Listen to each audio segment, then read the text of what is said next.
বন্ধুরা, আপনারা কি জানেন কিভাবে একটি মোটু হাতি, একটি চঞ্চল বানর আর একটি ছোট তোতা পাখি মিলে এক ভয়ঙ্কর শিকারীকে জঙ্গল থেকে তাড়িয়ে দিল? একতা আর বুদ্ধির এই অবাক করা গল্পটি দেখতে একদম শেষ পর্যন্ত আমাদের সাথেই থাকুন। এক গভীর আর সবুজে ঘেরা ঘন জঙ্গলে বাস করত এক বিশাল দেহী কিন্তু খুব শান্ত প্রকৃতির মোটু হাতি। বনের সবাই তাকে তার মোটু শরীরের জন্য খুব ভালোবাসত। তার সবথেকে প্রিয় বন্ধু ছিল এক দুষ্টু আর চঞ্চল বানর, আর তাদের সাথে সবসময় থাকত এক সুন্দর সবুজ রঙের তোতা পাখি। তারা তিনজনে সারাদিন বনের মিষ্টি ফল খেয়ে আর খুনসুটি করে সময় কাটাত। একদিন বনের শান্তি নষ্ট করতে এক ধূর্ত শিকারী জঙ্গলে প্রবেশ করল। সে বনের সবচেয়ে মিষ্টি ফলের গাছের নিচে একটি বিশাল আর মজবুত জাল বিছিয়ে রাখল। বানর গাছের মগডালে বসে সবটা দেখে ফেলল।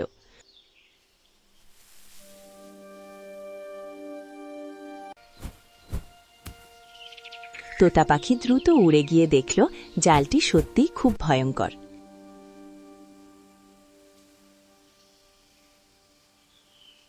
তারা দুজনে ভয়ে কাঁপতে কাঁপতে মোটু হাতির কাছে এলো, কিন্তু মোটু হাতি মোটেও ভয় পেল না। সে শান্তভাবে বলল, বন্ধুরা, ভয় পাওয়ার কিছু নেই, আমরা তিনে মিলে এই বিপদের একটা বিহিত করব। আমার একটা গোপন কথা আছে। সত্যি? কি? হ্যাঁ, বলুন বলুন। বন্ধুরা, মোটু হাতি আর তার বন্ধুরা কি পারবে শিকারীর হাত থেকে রক্ষা পেতে? গল্পটি ভালো লাগলে এখনই ভিডিওটিতে একটি লাইক দিন এবং আমাদের চ্যানেলটি সাবস্ক্রাইব করে পাশে থাকুন। এটা কি করে খালি হয়ে গেল? পরদিন ভোরে শিকারী যখন তার শিকার ধরতে এলো, তখন সে অবাক হয়ে দেখল তার জালের চারপাশটা একদম ফাঁকা। হঠাৎ বনের ভেতর থেকে এক বিকট শব্দে মোটু হাতির গর্জন শোনা গেল। শিকারী দেখল বিশাল হাতিটি তার দিকে ঝড়ের গতিতে ধেয়ে আসছে। শিকারী ভয়ে পালানোর চেষ্টা করতে আকাশ থেকে তোতা পাখি তাকে ঠোকর দিতে শুরু করল, আর গাছের ওপর থেকে বানর বৃষ্টির মতো পচা ফল আর ডালপালা ছুটতে লাগল। শিকারী দিশেহারা হয়ে জঙ্গল ছেড়ে প্রাণ ভয়ে দৌড়ে পালাল।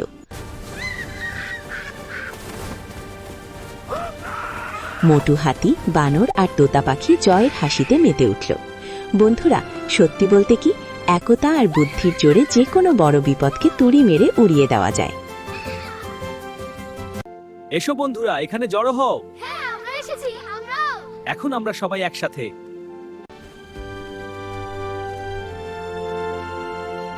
শিকারী চলে যাওয়ার পর পুরো জঙ্গলে আনন্দের জোয়ার বয়ে গেল। হরিণ, খরগোশ থেকে শুরু করে বনের সব পশু পাখি আমাদের এই তিন হিরোকে ঘিরে ধরল। মোটু হাতি তার সুর দিয়ে মনের সুখে তরমুজ খেতে লাগলো, আর বানর গাছের এক ডাল থেকে অন্য ডালে লাফিয়ে তার আনন্দ প্রকাশ করল। তোতা পাখিটি হাতির বড় কানের উপর বসে জয়ের গান গাইতে লাগল। সূর্য যখন পশ্চিম আকাশে ঢলে পড়ল, তখন দেখা গেল এক অপূর্ব দৃশ্য। তিন বন্ধু মিলে লালচে আকাশের নিচে দিয়ে হেঁটে যাচ্ছে তাদের পুরনো সেই বিশাল গাছটির দিকে। না, খা। অনেক ধন্যবাদ।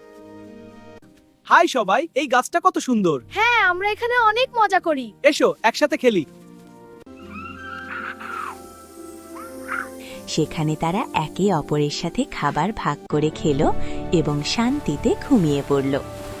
এই গল্প আমাদের শেখায় যে তুমি যত বড় বা ছোটই হও না কেন, বন্ধুদের সাথে থাকলে যে কোনো পাহাড় সমান বাধাও পার হওয়া সম্ভব। মিটু ভাইয়া, তুমি কত সুন্দর আকাশে উঠতে পারো। আমারও যদি মেঘের সাথে ভেসে বেড়ানোর ডানা থাকতো। ঠিক তখনই ডানা মেলে উড়ে এলো গোলুর বন্ধু মিটুটিয়া। আরে গোলু, তুমি হলে হাতি। হাতির কাজ কি ওরা?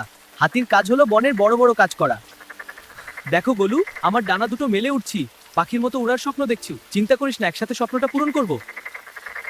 কিন্তু গোলু নাছোড়বান্দা। সে তার ভারী পা আর সুরের দিকে তাকিয়ে জেদ ধরল সে উড়বেই। হঠাৎ গোলুর মাথায় একটা দারুণ বুদ্ধি খেলে গেল। সে খুশিতে নেচে উঠে বলল, না, আমি উড়বই। দেখো, আমি একটা প্ল্যান করেছি। অমনি গোলু ছুটল কলা গাছের দিকে। নিজের লম্বা সুর দিয়ে বড় বড় কলাপাতা ছিঁড়তে শুরু করল সে। আজ সে ইতিহাস করবে।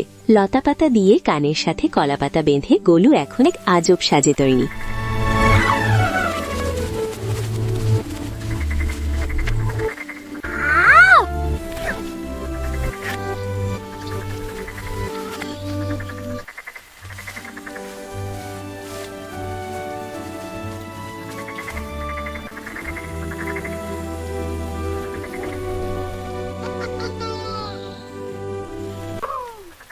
ওরে বাবা, এটা কি দেখছি? সুপারম্যান হাতি নাকি? হেসো না বানর মামা, আজ আমি ইতিহাস গড়ব। আমিই হব বিশ্বের প্রথম উড়ন্ত হাতি। ঠিক যেন সুপারম্যান হাতি। গোলু, এটা বিপজ্জনক হতে পারে। কলাপাতা দিয়ে কি ওড়া যায়? তুমি শুধু দেখতে থাকো।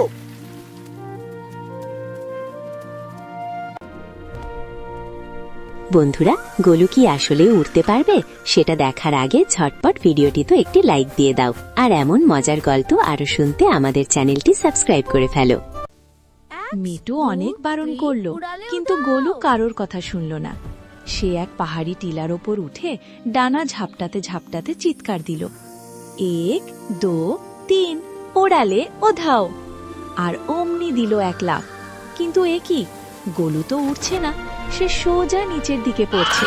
ধাপাস! বিশাল এক শব্দে গোলু গিয়ে পড়ল নিচের এক কাদা ভর্তি ডোবায়।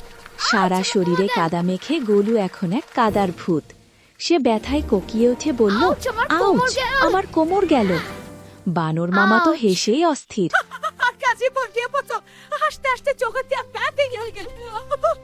আর মিটু দুশ্চিন্তায় গোলুর পাশে এসে বসল। বলেছিলাম না গোলু, তুমি ঠিক আছো তো? ঠিক সেই মুহূর্তে আকাশ কালো করে ধেয়ে এলো ভয়ঙ্কর ঝড়। বাতাসের তোড়ে বনের এক বিশাল ডাল মরমর করে ভেঙে পড়তে লাগলো।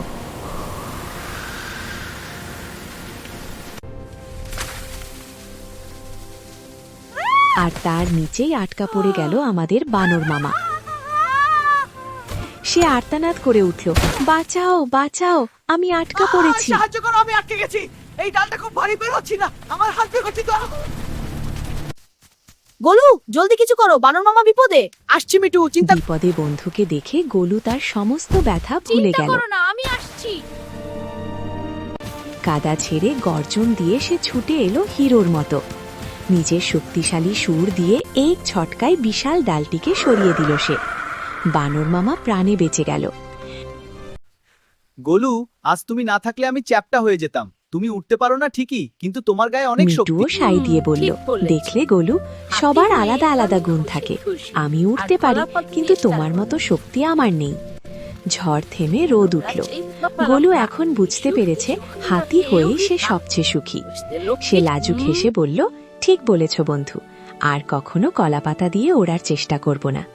বন্ধুরা, এই গল্পের শিক্ষা হলো, সবারই নিজস্ব কিছু প্রতিভা থাকে।